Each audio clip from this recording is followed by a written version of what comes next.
అన్న నమస్తే, ఏం చేస్తుంటారు? నేను వ్యవసాయం అండి. వ్యవసాయం ఏంటి, ఎలా ఉంది వ్యవసాయం? వ్యవసాయం ప్రస్తుతానికి బాగానే ఉంది. రైతులు అనేవాళ్ళు పూర్తిగా ఇబ్బందుల్లో ఉన్నారు. వాళ్ళ ఇబ్బందులను తొలగించాలంటే నేను రావాల్సిందే అని చెప్పి మరి జగన్మోహన్ రెడ్డి చెబుతున్నారు. దాన్ని ఎలా చూడాలంటారు? ఇబ్బందులు అంటే ఉన్నాయి, కొన్ని ఇబ్బందులు. మాకు మొన్నటిదాకా కొంచెం వాటర్ రాలేదు. తర్వాత మేమే రైతులమే కొంచెం డబ్బులు పోగు చేసుకొని కాళ్ళ దొంగించుకున్నాం. ఇప్పుడు వస్తున్నాయి. ఇక ఈ ఎరువు కట్టలో కొద్ది పురుగు మందుల రేట్లు ఎక్కువైపోయినాయి. దాని గురించి ఎట్లా మరి అది నేను వస్తేనే తొలుగుతాయి అంటున్న జగన్మోహన్ రెడ్డి వ్యాఖ్యలను ఒప్పుకుంటారా మరి మీరు? పోయినసారి మాకు 5 ఏళ్ళు జగన్మోహన్ రెడ్డి పరిపాలనలో మా ఊరు నీళ్ళు రాల, అసలు రాల. మేము ఎక్కడో మళ్ళీ ఒక 2-3 కిలోమీటర్ల అవతల నుంచి అటుని తీసుకొచ్చుకొని చాలా పెట్టాం. ఎందుకంటే కాలం తోమటం లేదు. అది తోగినా కూడా ఎప్పుడు అవసరం లేనప్పుడు తోమటం, అది మళ్ళీ బూడిపోవటం, నీళ్ళు రాపోవటం అలా జరిగింది. మరి ఇక పంట ఎలా పండిద్ది? లాస్ట్ ఇయర్ మేము ఒక్కతడే పెట్టేసాం.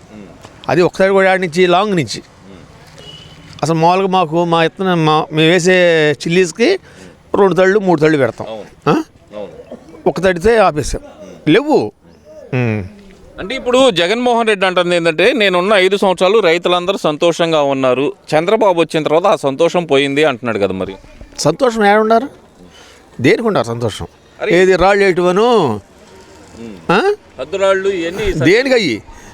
అంటే ఆయన బొమ్మ మేము పద్దాలు చూస్తూ ఉంటాను కదా చేను కాడ.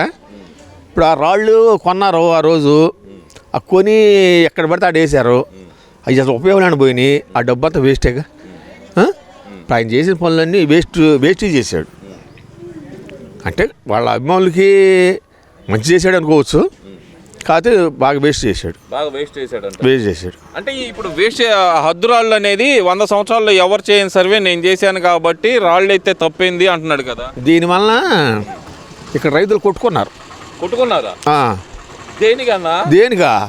వాళ్ళు ఏదో ఒకసారి ఇవాళ డ్రోన్ తీసుకొస్తారు, ఒక రోజేమో గొలుసు తీసుకొస్తారు.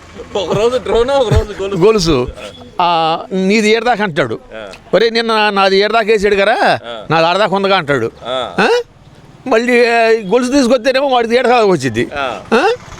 మరి అట్లా అసలు అది పద్ధతి, అది మంచి పద్ధతి కాదు. ఎందుకంటే మన సర్వేర్లే కొంచెం మంచి వాళ్ళని పెట్టేసి కొంచెం త్వరితగతిన పని చేసినట్టయితే ఇంకా బాగుండేది.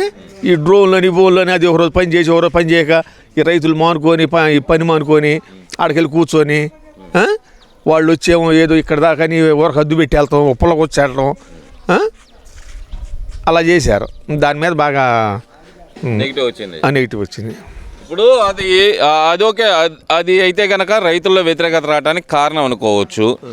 మరి ఇప్పుడు కూటమి ప్రభుత్వం వచ్చిన తర్వాత రైతులకు యూరియా కట్టలు కూడా అందించలేకపోతుంది. అదే మేము ఉన్నప్పుడు అయితే కనుక ఆర్బీకేల ద్వారా అలా ఎదజల్లాం రైతులకి అయితే అంటున్నారు కదా. మరి ఎందుకు అప్పుడు కూడా బాగా టైట్ నడిచింది, కాకపోతే ఇప్పుడు నడుస్తుంది. కాకపోతే దీన్ని కొంచెం మా ఊరికి ఏంటంటే ఇప్పుడు ఆల్రెడీ ఒక 4 లారీలే వచ్చినాయి. 4 లారీలు 4 లారీలు వచ్చినాయి, అందరికి ఇస్తున్నారు. కాకపోతే ఏంటంటే కొంచెం లేట్ అయిందండి. ఆ పార్టీ ఈ పార్టీ అని అందరికి ఇస్తున్నారు. ఇప్పుడు ఇంకోటి పార్టీలకు అతీతంగా ఇంతకుముందు 5 సంవత్సరాల పాలనలో వైఎస్ పాలనలో అయినా సరే మేము సైకిల్ అప్పుడు బళ్ళు మాకు సైకిల్ వేసుకొని చెరుకూరు వెళ్ళేవాళ్ళం. అక్కడ ఇది ఉండేది ఆర్బీకే కేంద్రం. మీకు ఏమని మొహాన్ని చెప్పేశారు. ఎందుకని బాబా? మేము ఆ పార్టీ కాదుగా. అంటే ఇప్పుడు రైతుల్లో కూడా పార్టీలు ఉంటాయా? మరి పార్టీలు ఉంటాయిగా. పార్టీలను చూసి రైతులకి సంక్షేమ పథకాలు అమలు చేస్తారా? మరైతే అంతేనండి. ఇప్పుడు నేను మా ఊళ్ళో తైవాన్ ఇంజిన్ కోసం ఒక ప్రెసిడెంట్ దగ్గరికి వెళ్ళా. గత 5 సంవత్సరాల్లో, గత 5 సంవత్సరాల క్రితం వైసీపీ ప్రెసిడెంట్, ఆయన దగ్గరికి వెళ్ళా. నేను ఆయన దగ్గరికి వెళ్ళి కలిశాను.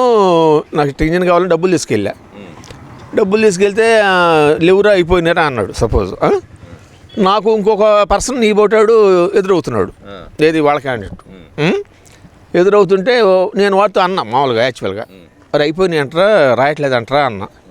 అంటే సరే కనుక్కొని వస్తానని వెళ్ళాడు. వాడికి ఇంజిన్ వచ్చింది, నాకు అయిపోయిందని చెప్పారు. అంటే ఇప్పుడు అందులో కూడా జగన్మోహన్ రెడ్డి హయాంలో పార్టీలను చూసి రైతులకు సంక్షేమ పథకాలు అందినాయి అంటారు. కంపల్సరీ మరి ఇప్పుడు కూడా అంతే ఉందనుకోవచ్చు అంటారా? నేనైతే యాక్చువల్గా ఇక్కడ కొంచెం వ్యవసాయం చేస్తాను. నేను ఎక్కువ హైదరాబాద్లో ఉంటాను. నాకు కొంచెం అవగాహన తక్కువ. ఇప్పుడు కూడా సంక్షేమ పథకాలు అనేది అంటే రైతు వారీగా అనేది అంటే ప్రస్తుతానికి అన్నీ అందుతున్నాయి బాగానే. ఇప్పుడు కూడా పార్టీలు చూసి వేస్తున్నారా? చెప్పలేం భయ్యా నేనైతే, ఎందుకంటే నేను ఏడు ఉన్నాను కదా. ఓకే సరే, అదంతా ఒక ఎత్తు అయితే కనుక గడిచిన 5 సంవత్సరాలకి 18 నెలలకి మీరు గమనించిన తేడాలు ఏంటంటారు అసలు? తేడా అంటే ఆ 5 సంవత్సరాల్లో కూడా వాళ్ళు ప్రజెంట్ అప్పుడు స్టార్ట్ చేయటమే మా వాళ్ళకని స్టార్ట్ చేశారు.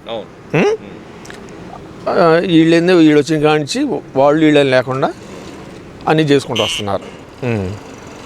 సరే, ఇక్కడ ఇంకో విషయం ఏంటంటే కనుక జగన్మోహన్ రెడ్డి 2027 నుంచి పాదయాత్ర చేస్తాను, ప్రజల్లోకి వస్తాను, ప్రజల తరపున పోరాటం చేస్తాను అంటున్నాడు. మరి దాన్ని ఎలా చూడాలి? చేసుకోవచ్చు, తప్పే ఉంది. ఇప్పుడు అది ఆయన ఇష్టం, చేసుకోవచ్చు. ఆయన ఓపుకుంటే చేసుకుంటాడు. మరి ఆయన అంటుంది ఏంటంటే 18 నెలల్లోనే కూటమి ప్రభుత్వం మీద పూర్తి వ్యతిరేకత వచ్చింది అంటున్నాడు. నిజంగానే అంత వ్యతిరేకత వచ్చిందంటారా? ఇప్పటికైతే రాలేదు. ఒకవేళ రేపు ముందు వచ్చిద్దేమో, ఇప్పటికైతే రాలా. మరి జగన్మోహన్ రెడ్డి పదే చెప్తుంది ఏంటంటే కనుక 2029 అధికారం నాదే, నేను వస్తే కనుక రప్ప అని అంటున్నాడు. మరి దానికి ఏం చెబుతారు? వస్తే రప్ప వస్తాడంటారా? మరి చెప్పలేం భయ్యా, వస్తాడని మేము ఎక్స్పెక్ట్ చేయట్లేదు. సరే ఓకే, అది ఇదిగో ఇప్పుడు ఇతని దగ్గర తీసుకునే ఇంటర్వ్యూ, ఇతను ఏం చెబుతాడు? ఇప్పుడు నేను చెప్పిన దానికి అన్నీ పాజిటివ్ వ్యతిరేకంగా చెబుతాడు. అది అయితే ఒకటి భయ్యా, మా ఊళ్ళో ఆ పార్టీ అనేది ఈ పార్టీ లేదు. మాకు ఎలక్షన్ రోజే పార్టీ. ప్రతిమా రోజుల్లో అందరూ ఫ్రెండ్లీగా ఉంటాం, కలిసి మెలిసి ఉంటాం. ఎవరన్నా రాని. ఓకే